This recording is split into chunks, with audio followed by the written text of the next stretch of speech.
Video में मैं आप लोगों के साथ शेयर करने जा रहा हूं सबसे ज्यादा इंटरेस्टिंग फैक्ट्स शेंजन वीजा के बारे में पाकिस्तान से।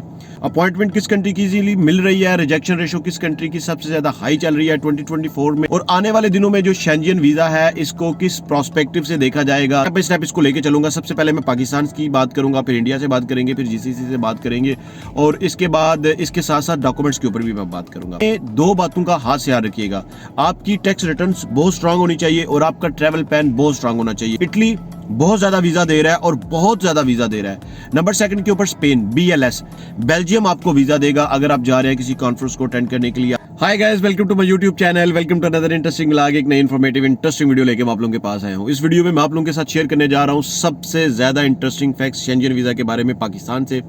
कौन से कंट्री को आपने सेलेक्ट करना है, कौन से डॉक्यूमेंट्स को लेके आपको जाना चाहिए, आपकी जॉब की प्रोफाइल है तो आपको कैसे प्रेजेंट करना है, अगर आपकी बिजनेस प्रोफाइल है तो कौन सा कंट्री सेलेक्ट करना है और किस तरह से उस प्रोफाइल को आपने प्रेजेंट करना है, अपॉइंटमेंट किस कंट्री की इजीली मिल रही है, रिजेक्शन रेशो किस कंट्री की सबसे ज्यादा हाई चल रही है 2024 में, शेंजन जोन को कैसे देखा जा रहा है, स्पेशली अगर आप इसको जीसीसी से देखते हैं या फिर पाकिस्तान से या फिर इंडिया से अगर आप वीज़ा अप्लाई करते हैं, और आने वाले दिनों में जो शेंजन वीज़ा है इसको किस प्रोस्पेक्टिव से देखा जाएगा, स्पेशली टूरिस्ट वीज़ा की मैं बात कर रहा हूँ जिसमें बिजनेस एंट्री भी आ सकती है और जिसमें सिंपल टूरिस्ट वीज़ा भी आ सकता है। तो जो लोग भी चैनल पे नए हैं, मेरी आपसे रिक्वेस्ट है सर काइंडली मेरे चैनल को सब्सक्राइब कर दीजिएगा, वीडियो को लाइक कर दीजिएगा, वीडियो अच्छी लगती है इसको शेयर भी किया करें, और जब वीडियो बहुत अच्छी लगती है तो प्लीज़ इसको उन लोगों तक ज़रूर पहुँचाया करें जो इस तरह का कंटेंट या इस तरह की चीज़ों को ढूंढ रहे होते हैं। जो लोग मुझसे कंटेक्ट करना चाहते हैं, मेरी इंस्टाग्राम ID आ रही है, मेरा टिकटॉक अकाउंट आ रहा है, मेरे दोनों अकाउंट्स को फॉलो करें, मुझे मैसेज सेंड करें। I will be get back to you with positive and proper response. Message का रिस्पॉन्स करने में डिले हो जाती है थोड़ी सी, तो उसके लिए मैं माजरत चाहता हूँ। पिछले काफ़ी सारे दिनों में अप्रॉक्सीमेटली एक महीने में मैं इतना ज़्यादा स्टे इन टच नहीं था। उसकी रीज़न ये थी कि मैं ट्रैवलिंग कर रहा था, जिसकी वजह से मैं आप लोगों के मैसेज को प्रॉपर्ली रिस्पॉन्स नहीं कर सका। लेकिन आने वाले दिनों में इंशाल्लाह मेरी ये कोशिश होगी कि मैं एक ऐसा प्लेटफॉर्म डिज़ाइन कर रहा हूँ कि जब भी आपका कोई मैसेज आएगा मेरी टीम का कोई ना कोई बंदा आपको ज़रूर रिस्पॉन्स करेगा। अब बात करते हैं कि मैं स्टेप बाय स्टेप इसको लेके चलूँगा। सबसे पहले मैं पाकिस्तान की बात करूँगा, फिर इंडिया से बात करेंगे, फिर जीसीसी से बात करेंगे, और इसके बाद इसके साथ साथ डॉक्यूमेंट्स के ऊपर भी मैं बात करूँगा। सबसे पहले मैं बात करता हूँ कि पाकिस्तान से अगर आपने टूरिस्ट वीज़ा अप्लाई करना है, आपकी जॉब की प्रोफाइल है या फिर आपकी सेल्फ बिजनेस की प्रोफाइल है, और आप मतलब कि टूरिस्ट प्रोस्पेक्टिव से जा रहे हैं, इवन कि आपकी बिजनेस की भी प्रोफाइल है लेकिन आप जा टूरिस्ट प्रोस्पेक्टिव से रहे हैं, आपने सिर्फ स्पेन को सिलेक्ट करना है। मैंने बहुत वीडियोस बनाई थी जिसमें मैंने कहा था कि स्पेन का वीज़ा ना अप्लाई करें, स्पेन का वीज़ा ना अप्लाई करें, लेकिन इस टाइम पे स्पेन वो कंट्री है जो आपको वीज़ा दे रहा है। ये स्पेन ने वीज़ा देना स्टार्ट कर दिया आपको। आप इनमें दो बातों का हाथ से याद रखिएगा, आपकी टैक्स रिटर्न्स बहुत स्ट्रांग होनी चाहिए और आपका ट्रैवल प्लान बहुत स्ट्रांग होना चाहिए। ये दो चीजें बहुत स्ट्रांग होनी चाहिए। यहां पे एक क्वेश्चन ये आता है कि मेरे एक भाई है, उन्होंने मुझसे ये भी पूछा था कि जिन लोगों का वीजा रिजेक्ट हो चुका है पहले स्पेन का, क्या वो दोबारा से स्पेन का वीजा अप्लाई कर सकते हैं? अगर आपका time period more than 6 month है तो आप जरूर अप्लाई कर सकते हैं। आपने एक चीज का हाथ से याद रखना है कि 6 मंथ पहले की आपकी जो प्रोफाइल है और अभी 6 मंथ के बाद की आपकी जो प्रोफाइल है, वो दोनों प्रोफाइल का जब आप कंपैरिजन करें तो वो दोनों प्रोफाइल में से जो आपकी राइट नो करंट सिनेरियो की प्रोफाइल है वो स्ट्रांग होनी चाहिए। अगर आपको ट्रैवल प्लान की समझ नहीं आती, किसी भी अच्छे कंसल्टेंट के पास चले जाएं, आप उनसे जाके पूछ सकते हैं कि मैंने अपना ट्रैवल प्लान कैसे प्रिपेयर करना है। अगर आप चाहते हैं कि मैं आपका ट्रैवल प्लान प्रिपेयर करूं तो मेरे साथ आप कंटेक्ट कर सकते हैं इंस्टाग्राम के थ्रू, फिर मेरी टीम के लोगों से आप स्टे इन टच हो जाएंगे और आपको आपके जो भी ट्रैवल प्लान से रिलेटेड चीजें होंगी वो आपको प्रोवाइड कर दी जाएंगी। दूसरी बात यह है कि अगर आप अप्लाई करना चाहते हैं बिजनेस एंट्री के ऊपर, लाइक जिसको हम कहते हैं एग्जिबिट वीजा, किसी एग्जीबिशन को अटेंड करने जा रहे हैं, किसी कॉन्फ्रेंस को अटेंड करने जा रहे हैं, या आपका एक जो विजिट करने का पर्पस है वो बिजनेस प्रोस्पेक्टिव से है, आपके पास कोई वहां से इनविटेशन है, तो पाकिस्तान से आपने सेलेक्ट करना है जर्मनी को, पाकिस्तान से आपने स्पेन को सिलेक्ट नहीं करना। अगर आप बिजनेस पर्पस के लिए जा रहे हैं, जर्मनी आपको इमीडिएटली बेसिस पे पाकिस्तान से बिजनेस प्रोस्पेक्टिव से अगर आपके पास इन्विटेशन लेटर है तो आपको वीजा देगा।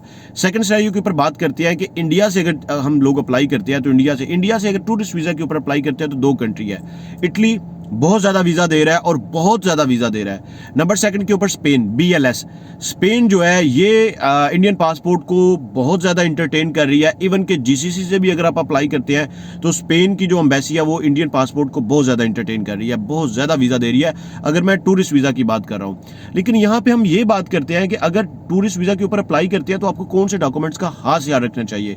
इंडिया से अगर आप अप्लाई करते हैं तो आपकी जो बैंक स्टेटमेंट है वो प्रॉपर वेरीफाइड बैंक स्टेटमेंट होनी चाहिए, क्योंकि पिछले दिनों में कुछ रिजेक्शंस आए हैं और वो ये है कि उनकी बैंक स्टेटमेंट प्रॉपर्ली वेरीफाई नहीं हुई। कुछ उसमें से बैंक है वो एक लिस्ट है, वो आप चेक कर सकते हैं एम्बेसी की वेबसाइट के ऊपर भी जाके कि उन बैंक्स की जो स्टेटमेंट्स है वो एक्सेप्ट नहीं करती। इसी तरह से कुछ पाकिस्तान में भी बैंक्स हैं, उनकी स्टेटमेंट को वो लोग एक्सेप्ट नहीं करते। तो इस चीज़ का आपने खास याद रखना है। इसके बाद आपने जो है ना वो इटली की जब एम्बेसी में आप वीज़ा फाइल करते हैं तो आपका जो प्लान है वो आपने पहले से प्रिपेयर करना है, क्योंकि BLS में और इटली की एम्बेसी में दोनों में एक डिफरेंस ये है, मैं आप लोगों के साथ शेयर करता हूँ कि जब आप स्पेन का वीज़ा अप्लाई करते हैं तो आप पहले अपॉइंटमेंट बुक करते हैं, फिर on the day of your appointment की जैसे आपकी अपॉइंटमेंट होती है आप अपना केस प्रेजेंट करते हैं या फाइल सबमिट करते हैं। इटली की एम्बेसी में ऐसा नहीं होता। इटली की एम्बेसी में चूंकि स्पेन को BLS एनरोल करती है, देखती है, डील करती है, और इटली को जो है ना वो आपका VFS देखता है। इटली की जब आपने अपॉइंटमेंट बुक करनी है उस टाइम पे आपको आपके डॉक्यूमेंट्स अपलोड करने पड़ते हैं। इसीलिए जब आपने अपने डॉक्यूमेंट्स को अपलोड करना है तो आपने पहले से वो प्लान प्रिपेयर करके रखना है, जो भी आपने अपने डॉक्यूमेंट्स को अपलोड करते हुए उससे पहले आपका ट्रैवल प्लान होगा। तो इसके बाद आप इंडिया से अगर आप अप्लाई करना चाह रहे हैं बिजनेस पर्पस के लिए, तो बिजनेस पर्पस के लिए किसी भी 3 कंट्रीज में से आप वीज़ा अप्लाई कर सकते हैं। जर्मनी आपके पास एक ऑप्शन ओपन है, आपको इंडियन पासपोर्ट के ऊपर जर्मनी जो है ना वो वीज़ा देता है। आप अगर जा रहे हैं किसी कॉन्फ्रेंस को अटेंड करने के लिए, आपके पास इनविटेशन लेटर है। बेल्जियम आपको वीज़ा देगा अगर आप जा रहे हैं किसी कॉन्फ्रेंस को अटेंड करने के लिए, आपके पास कोई इनविटेशन लेटर है।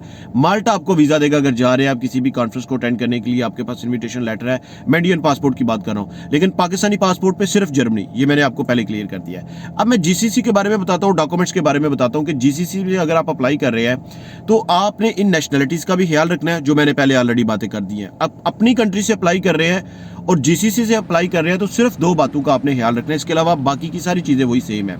आपने अपने पासपोर्ट का ख्याल रखना है, जो बातें मैंने बताई हैं पाकिस्तानी है तो आप स्पेन एम्बेसी को जो है ना GCC से डील नहीं कीजिएगा, आपने स्पेन को पाकिस्तान से डील करना है। अगर आप GCC से वीज़ा अप्लाई करना चाहते हैं तो आप कोशिश करें कि आप जर्मनी को, फ्रांस को, इन 2 एम्बेसीज को ज़्यादातर प्रायोरिटी दें, या फिर आप लुक्सेमबर्ग वगैरह को देख सकते हैं और उसके बाद लैटविया को आप देख सकते हैं। लेकिन अगर आपका इंडियन पासपोर्ट है तो आप बाहर से वीज़ा अप्लाई कर रहे हैं, आप इटली में अप्लाई कर दें, आप स्पेन से वीज़ा अप्लाई कर दें, आप फ्रांस से वीज़ा अप्लाई कर दें, आपको वीज़ा मिलने के चांसेस काफ़ी ज़्यादा हाई हैं। अब डॉक्यूमेंट्स में जब आप GCC से अप्लाई करेंगे ना तो आपने अपने स्पॉन्सर का NOC ज़रूर अटैच करना है। बाकी आपकी बैंक स्टेटमेंट आती है, GCC से कोई टैक्स रिटर्न नहीं होती।